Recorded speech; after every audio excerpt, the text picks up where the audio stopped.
Somali American Chamber of Commerce proudly partners with Community Chambers for Republican Candidates Night. President of the Philippine American Society of Central Ohio. I was president in 97, 98, and actually the president right now, he's competing as it's the world's competition for chef, and he's in Nashville right now, so that's the reason why he's not with us.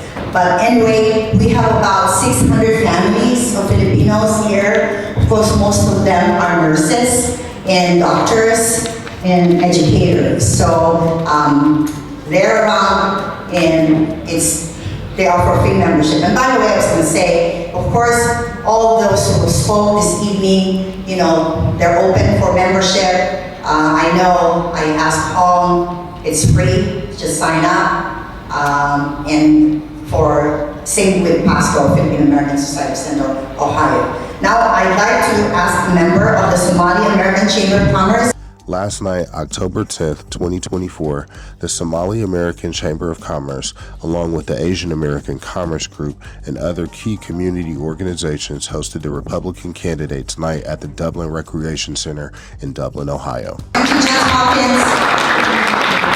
I'm so glad to be here. Today, it was a great day. My name is Shafi Shafal.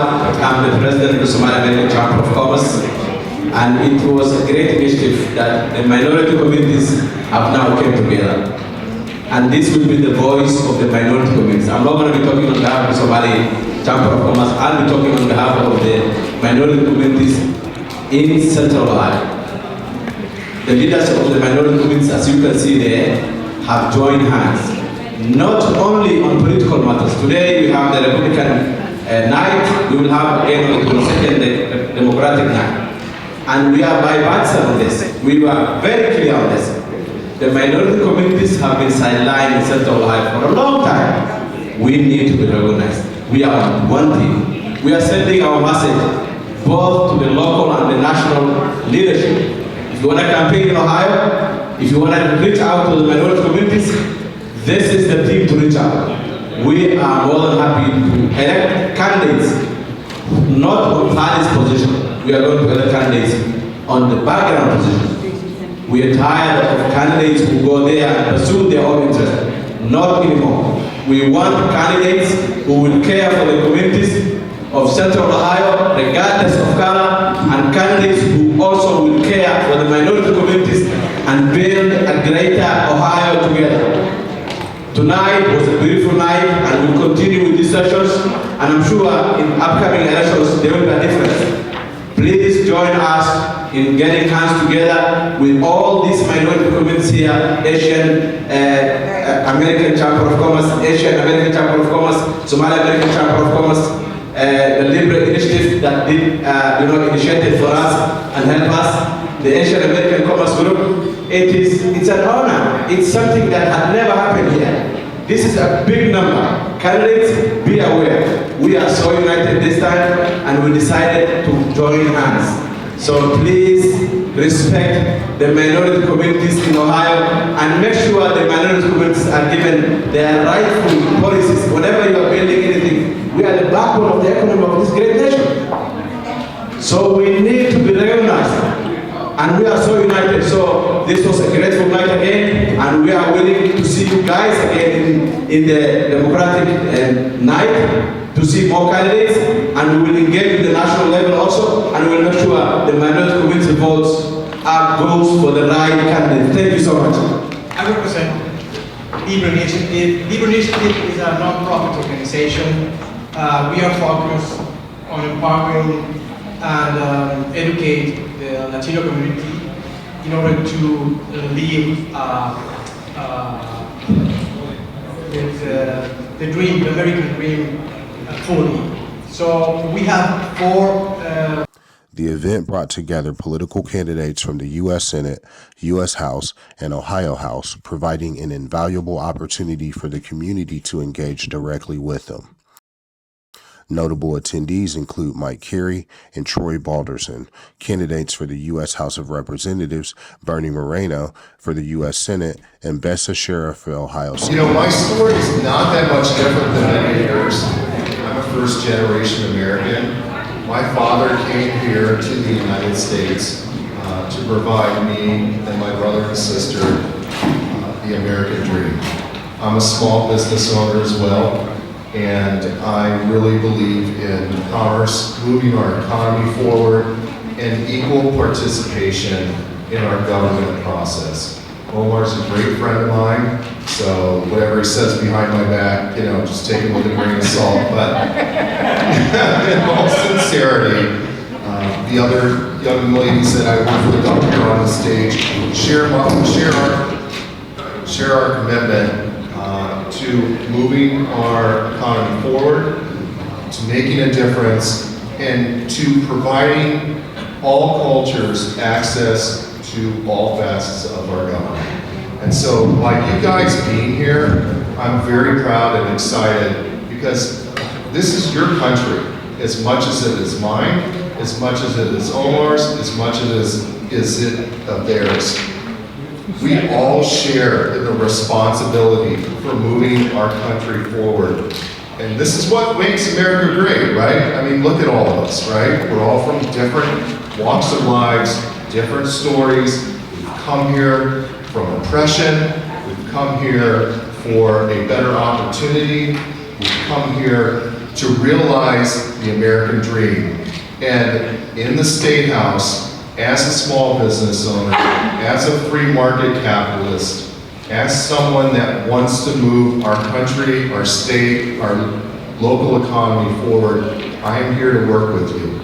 And so I'm just really grateful to be here, happy to answer any questions, and it's good to see so many smiling faces. Thank you. All right, we'll have you guys, let me see if this works.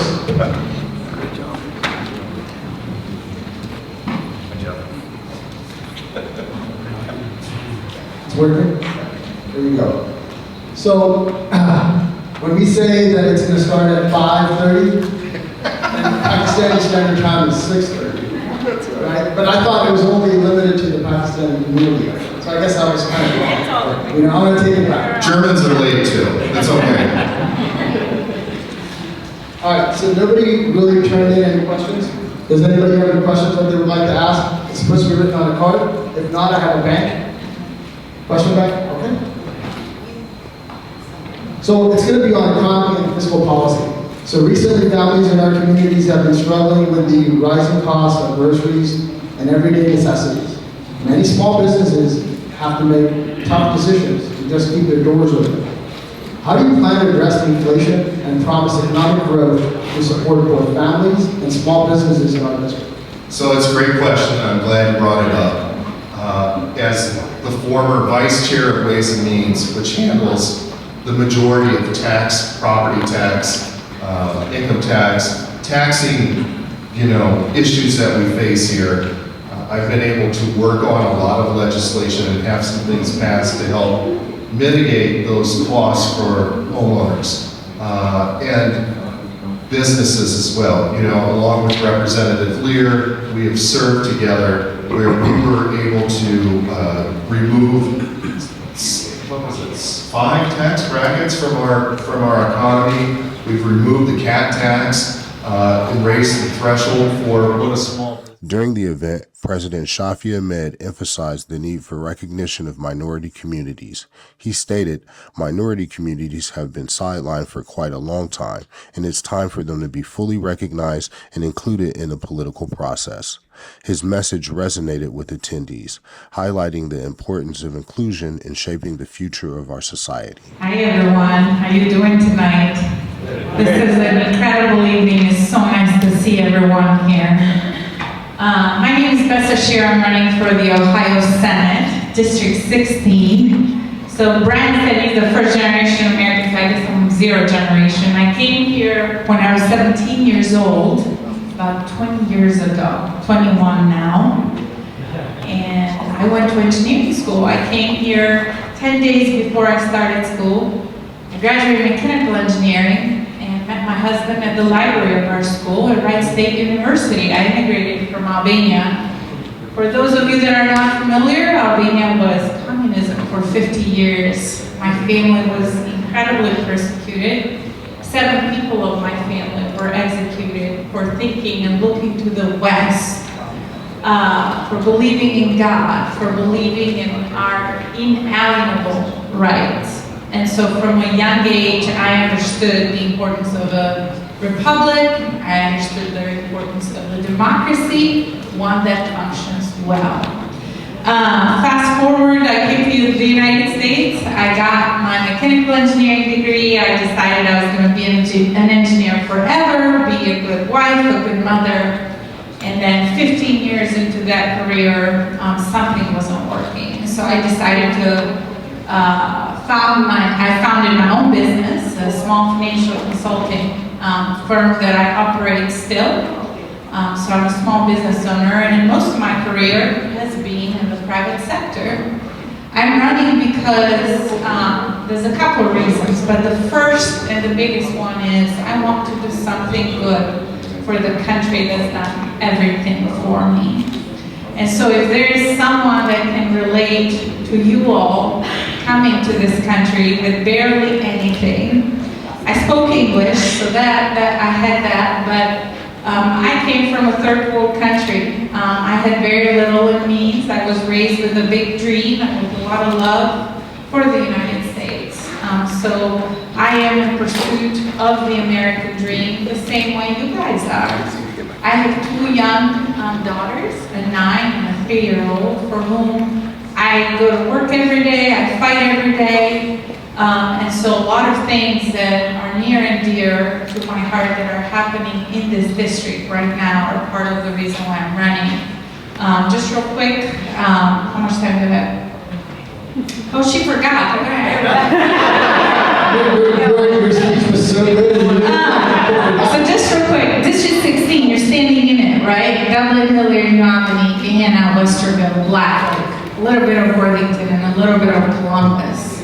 It is where most of the economic development will come here in Ohio. I live about, basically not even a mile away from the Intel plant. I was honored to be the only candidate that was allowed to tour it last week. And it is just incredible, the level of progress that has happened within the last year is out of this world. And so I'm very, very excited. Most of my career has actually been, I mentioned I was an engineer, but in data center technology, automation, artificial intelligence.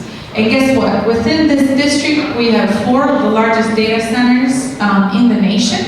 So Google, Amazon rely on the workforce of Ohio to get their talent.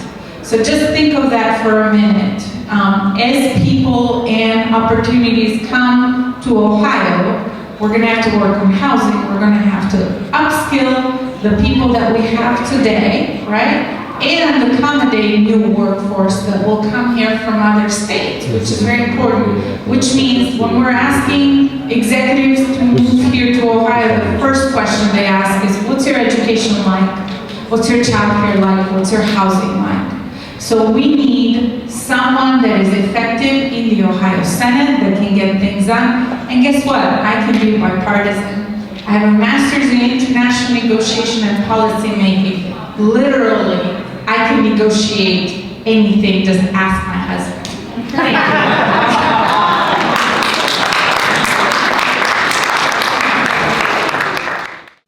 The Somali American Chamber was proud to collaborate with organizations such as the Asian American Coalition of Ohio, the Philippine American Society of Central Ohio, the Ohio Chinese American Association, and the West and East Africa community. This was a night of meaningful conversations, connecting the community to the leaders who shape our future. Who lives there? I'm running to represent that space. I can't tell you what generation American I am because I'm adopted. So I do know that my parents were here in Columbus and I was raised in Delaware County. So I'm sort of a lifelong Delaware County person. I've grown up with this area as it's grown up, and many of you have done the same, come here and experience how much Central Ohio is growing, and it's wonderful that you're able to take advantage of all the things that Columbus, Ohio, and its suburbs have to offer. I do want to make an aside note, if that's okay. I love your shoes, Joy. The issues that are nearest and dearest to my heart are education. That's the area that I worked in prior to being elected. I've been an education policy analyst for a very long time. I do research on education issues, including school choice.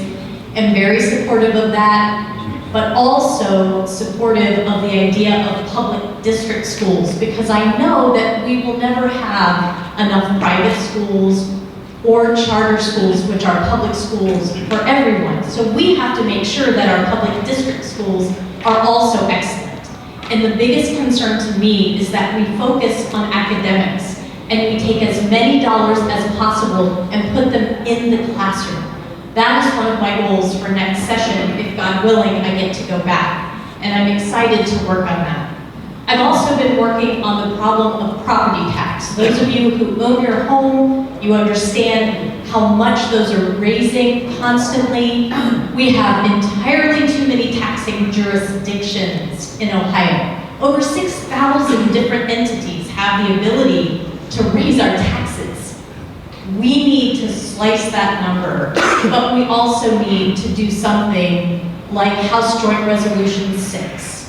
Which is a plan that Representative Scott Wiggum and I have for the ballot that will let you vote on it to say, we don't want our property taxes to rise more than 4% or the rate of inflation, whichever is lower in any given year.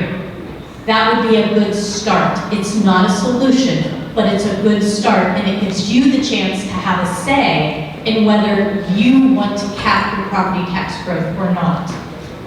Also, the safety and rights for women and girls is a huge issue for me. It's the reason I introduced House Bill 183, which says that boys and girls may not share bathrooms, locker rooms, or overnight accommodations, kindergarten through college. And that bill has passed out of the House. It is sitting in the Senate, and I am told on November 13th, the Senate will pass that bill and send it to the governor for signature to protect our kids.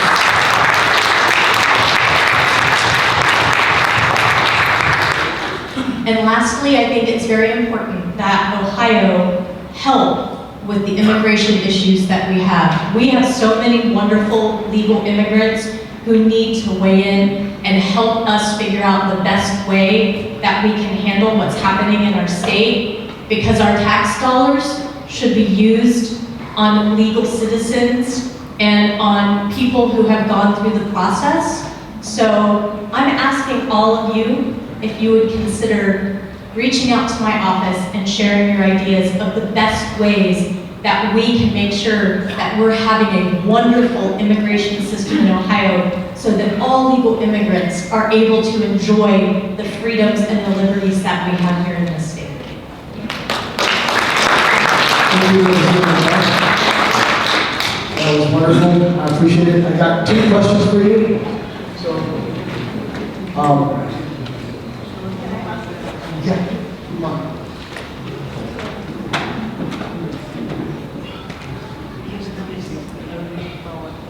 Thank you, Representative Lair. Thank you for your introduction. I want to ask a question relating to point number 1 that you talked about on education. So you did mention that we don't want to see our tax going up for the property tax because that's the main source to support public education. But then you also support the education choice, which means that the public tax dollar is being used to fund private education. So I want to hear from you, what is the solution? How do we keep the tax down, yet we are diverting money from public education?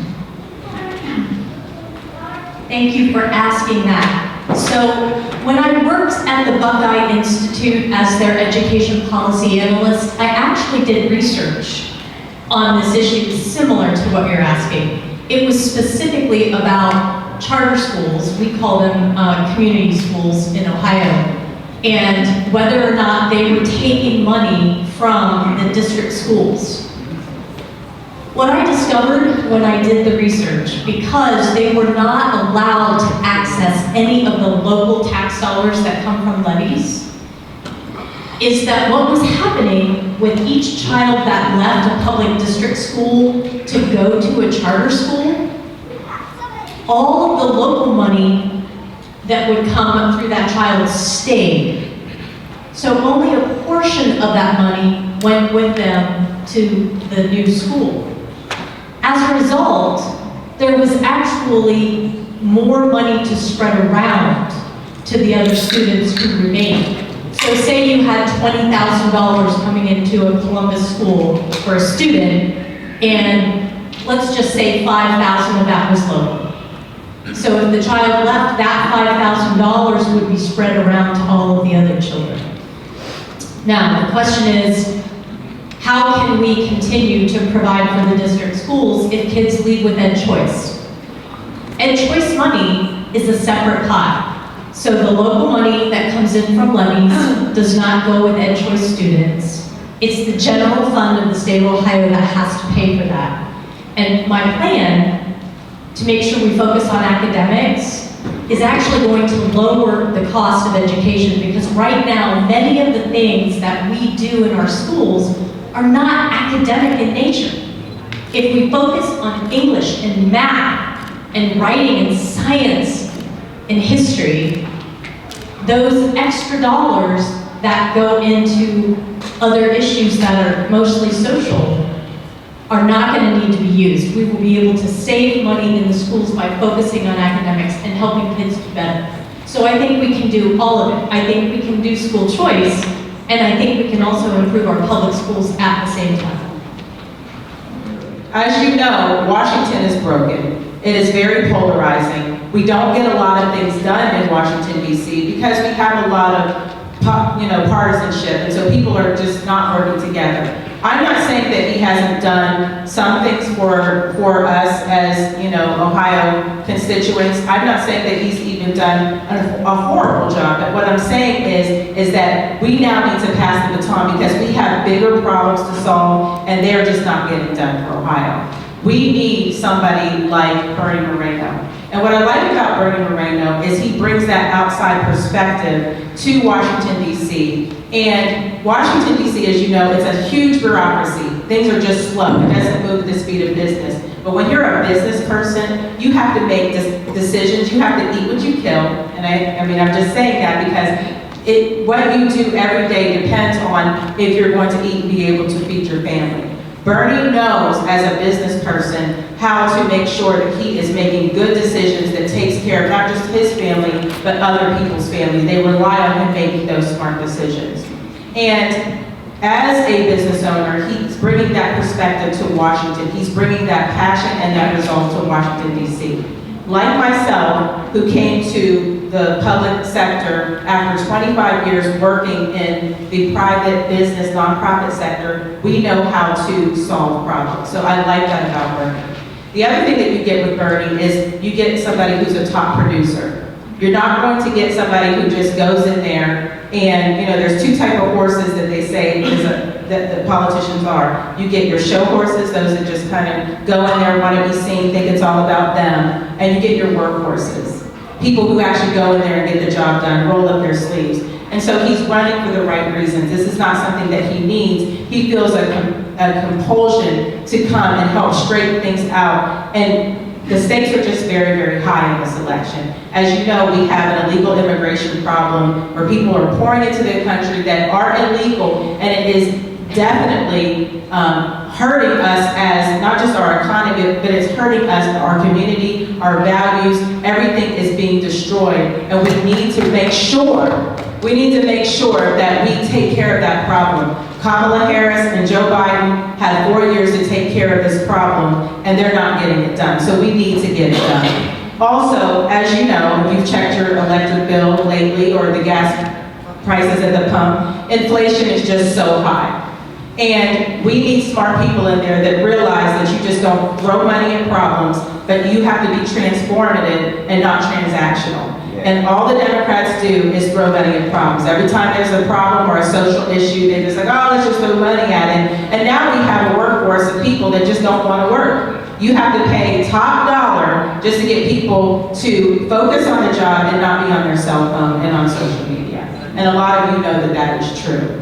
And so we just have all of these growing issues, and we definitely have to have somebody who is not going to be the status quo, and Bernie is not the status quo. I am an early adopter of Bernie Moreno's campaign. As you know, like I said, I'm a state senator, but when Bernie told me that he was throwing his name into the hat, I actually endorsed him even before our local county party endorsed him. I was an early adopter of him. Not that we didn't have good candidates running, because we have really good candidates running for the primary, but I knew that Bernie added something to the table that the others didn't. And that is that outside perspective of knowing how to solve problems and having the grit and the resolve to get things done for the American people, because he's lived the American dream. So I'm asking you to join me in supporting Bernie Moreno for U.S. Senate. It's very important that we control, this seat is really about who has control of the Senate, and we have to make sure that we have President Trump in office. We have to make sure that we control the Senate, and we have to make sure that we have good representation of our value system, because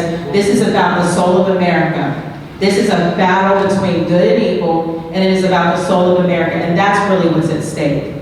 Another thing that we need to make sure that we do is that we vote no on issue 1.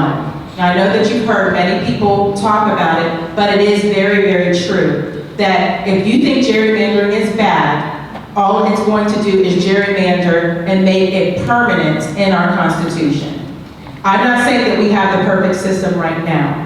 Obviously, there's things that we can do, but you elect your legislators and you hold them accountable so that we can go to the redistricting commission and we can do what you want. And guess what? We did that back in 2015. We heard from the people.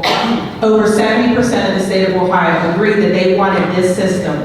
And we went to the table, and for the first time in a long time, we actually agreed, the Democrats and the Republicans agreed to a set of maps until the next census. But that was not good enough for the Democrats. So really what issue 1 is about is a Democratic power grab. So it's very, very simple. If you really want to know what this is about, if you are for a Democratic power grab, then you vote yes on issue 1. If you are against a Democratic power grab, you vote no on issue 1. It's just that simple. I know there's 4 pages for you to read through, and a lot of people are confused, but at the end of the day, it's just a way for them to change the rules so that they can actually have more power in the State House. And with their more power in the State House, that means more decline of our values, of our school system, of all of the things that we hold dear in the state of Ohio. There it goes because of issue 1. So thank you so much for just having me today. I only came to stop by and support my good friends that are on the ballot. One question for me. My name is Dan Hawkins. I'm a judge here in Franklin County, a former prosecutor, lifelong Ohio resident, and I'm hoping to be one of your next office Supreme Court justices. I'm one of the 3 endorsed Republican candidates. Have a seat, please. Sorry. I'm one of the 3 endorsed Republican Supreme Court candidates. We have a very important election this year with regards to our Ohio Supreme Court. Right after you vote for president, the Supreme Court races are right after that. And you'll see I'm an endorsed Republican. I'll have Republican next to my name. It's a very important race this year because the Ohio Supreme Court is going to deal with some very important issues that face the state of Ohio. Everything from taxes to small business issues, all the way up to a bunch of different issues involving our schools and taxes. So we will deal with all those issues that come before the state of Ohio, very important issues. I'm committed to being a judge who's fair. I've been a judge for 11 years now, got a good reputation of being fair and impartial, and also understanding how important it is that we make. We encourage everyone to also attend the Democratic Candidates Night on October 22nd, 2024 to engage with all candidates before making your vote count. Stay tuned to Dalmar TV for more updates. This is a news coverage brought to you by Sean Howard of Dalmar TV.